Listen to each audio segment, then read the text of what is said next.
পরিবারের উদ্দেশ্যে কি বলবো, তারা আনন্দে থাকবে, এটাই আমাদের আনন্দ। আসলে ভাইয়া এটা কি কষ্টের মধ্যে অনেক ভালো লাগে, ঠিক আছে।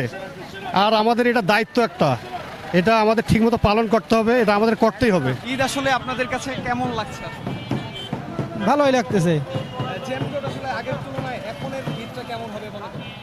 ঈদ তো কাছাকাছি, মানুষজন দেশে চলে গেছে, এখন তো যানজট কমে গেছে।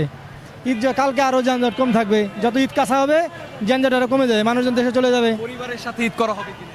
না না, আমাদের ছুটি তো সবাই যেতে পারে না, ভাগ করে ছুটি, আমরা মনে করেন পার্সেন্টেজ হিসেবে ছুটি যেতে হয়। এই যে পরিবারের সাথে ঈদ করবেন না, আপনাদের কি কষ্ট লাগছে? না, এটা অভ্যাস হয়ে গেছে, চাকরি যেহেতু করতে হবে তাহলে তো করতেই হবে। পরিবারের উদ্দেশ্যে আসলে কি বলতে চান? সবাইকে কি মার্কেট করে দিয়েছেন? হ্যাঁ, সবাইকে মার্কেট করে দেওয়া হয়েছে। পরিবারের উদ্দেশ্যে কি বলবো, তারা আনন্দে থাকবে, এটাই আমাদের আনন্দ, এটাই। এই যে ট্রাফিকের যে কাজগুলা করছেন সকাল থেকে রাত পর্যন্ত, ইফতার আসলে কোথায় করেন?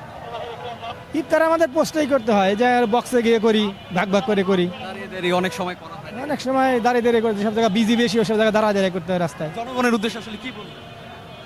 জনগণের উদ্দেশ্যে, এই যে ট্রাফিকের বিষয়টা, জনগণ তো যদি মানে ট্রাফিকটা, তাইলে আমাদের জন্য ভালো হয়, এটাই। জনগণ যদি তারা আইন মানিয়ে চলে, তাহলে আমাদের জন্য ভালো হয়, সুবিধা হয়, এই আর কি, এইটাই। আসলে ভাইয়া এটা কি কষ্টের মধ্যে অনেক ভালো লাগে, ঠিক আছে। আর আমাদের এটা দায়িত্ব একটা, এটা আমাদের ঠিকমতো পালন করতে হবে, এটা আমাদের করতেই হবে। পরিবারের সাথে ঈদ করা হবে কিনা?